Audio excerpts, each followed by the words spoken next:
مسلمانوں کی ناکامیوں کی داستانیں ہندوستان میں بھی پھیلی ہوئی ہیں۔ یہ ہندوستان وہ ہے جہاں 1000 سال مسلمانوں نے حکومت کی۔ سینٹرل ایشیا میں مسلمانوں میں حکومت کی 70 سال کے لیے، وہ بھی مسلمانوں سے ہاتھوں سے نکلا۔ یہ جو سینٹرل ایشیا میں ساری مسلمان ریاستیں ہیں، امام بخاری رحمۃ اللہ علیہ، امام مسلم رحمۃ اللہ علیہ، امام ترمذی، سارے محدثین جو 6 7 والے سارے ادھر کے، ان میں ایک بھی عرب کا نہیں، سارے غیر عربی ہیں، سارے ادھر کے۔ اس کے علاوہ ہزاروں نہیں لاکھوں کی تعداد میں یہاں سے دین کے خادم پیدا ہوئے۔ اسپین مسلمانوں نے 700 سال وہاں حکومت کی۔ اعلیٰ ترین مسلمانوں نے 700 سال وہاں حکومت کی۔ اعلیٰ ترین معیار فکر، تمدن، اعلیٰ ترین ہر وہ چیز جو مسلمان پیش کر سکتے تھے وہاں انہوں نے پیش کی۔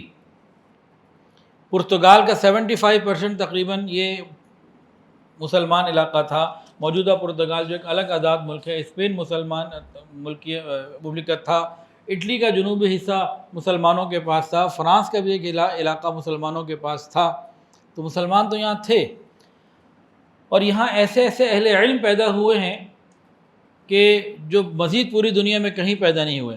ایک تھے امام بقی الدین ابن مخلد، انہوں نے ایک حدیث کی ایسی کتاب لکھی جس کے بارے میں کہا جاتا تھا کہ باقی تمام کتابوں پر حاوی ہو جانی تھی۔ بعض نے تو یوں بھی کہا کہ باقی کتابوں کو چھوڑ دو، صرف انہی کی پڑھ لو تب بھی کافی ہے۔ اب وہ موجود نہیں ہیں، لیکن وہاں وہ تھے، انہوں نے لکھی۔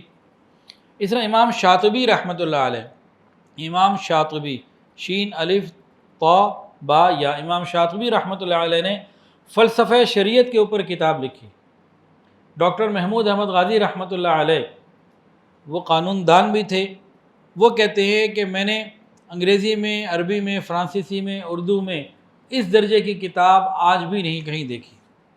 اور وہ یہ کہتے ہیں، اب انتقال ہو گیا، اللہ ان کی مغفرت فرمایا کرتے تھے کہ اس کتاب کو سمجھ کر لوگوں کو بتانے والا بھی آج دنیا میں کوئی ہے۔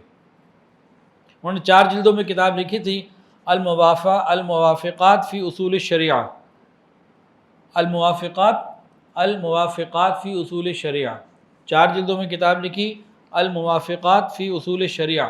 اس میں ڈاکٹر محمود احمد غازی رحمۃ اللہ علیہ کے مطابق امام شاطبی رحمۃ اللہ علیہ نے اپنے زمانے کے جتنے فنون اور علوم تھے شریعت کے علاوہ، ان سب کی شریعت کے ساتھ ایسی ایڈجسٹمنٹ بتائی اور دکھائی کہ انسان حیران ہو جاتا ہے کہ باقی تمام علوم اور فنون یہ سارے کے سارے شریعت کی خدمت کے لیے ہیں، شریعت کے سامنے ہاتھ باندھ کے کھڑے ہوئے۔ اور انہوں نے اس میں ثابت، کتاب آج بھی موجود ہے، کوئی پڑھنے والا ہو، سمجھنے والا ہو، اتنی فہم والا ہو تو دیکھ سکتا ہے۔ فرماتے ہیں کہ اس کتاب کو پڑھنے کے بعد لگتا ہے کہ جیسے سائنس کے اندر بالکل ایک ایکوریٹ نظام ہوتا ہے نا، ہر چیز اپنی ایکوریسی کے ساتھ چل رہی ہوتی ہے، تو باقی تمام علوم شریعت کے ساتھ اسی ایکوریسی کے ساتھ جڑے ہوئے ہیں۔ تو ایسے لوگ وہاں پیدا ہوئے۔ اسی طرح خالص عقلیات کے میدان میں بات ہو تو ارسطو کا فلسفہ جس نے سمجھا، ارسطو کی منطق جس نے سمجھی سب سے زیادہ، اور جن کی کتابوں کو باقاعدہ یورپی زبانوں میں ترجمہ کیا گیا اور کئی 100 سال تک یورپ کی بڑی یونیورسٹیوں میں وہ کتاب پڑھائی جاتی رہی، وہ کون تھے؟ قاضی ابو الولید ابن رشد، قاضی ابو الولید ابن رشد، یہ قرطبہ کے تھے۔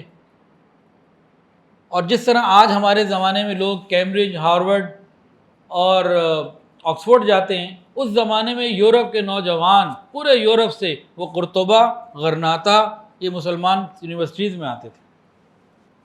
یعنی مسلمانوں کو عروج وہاں عام عروج نہیں ملا، کمال کا عروج ملا۔ ویڈیو کے نیچے سبسکرائب کے بٹن پہ کلک کریں، بیل کے آئیکن پہ کلک کیجئے تاکہ ہر نئی ویڈیو کی نوٹیفیکیشن آپ کو مل جائے۔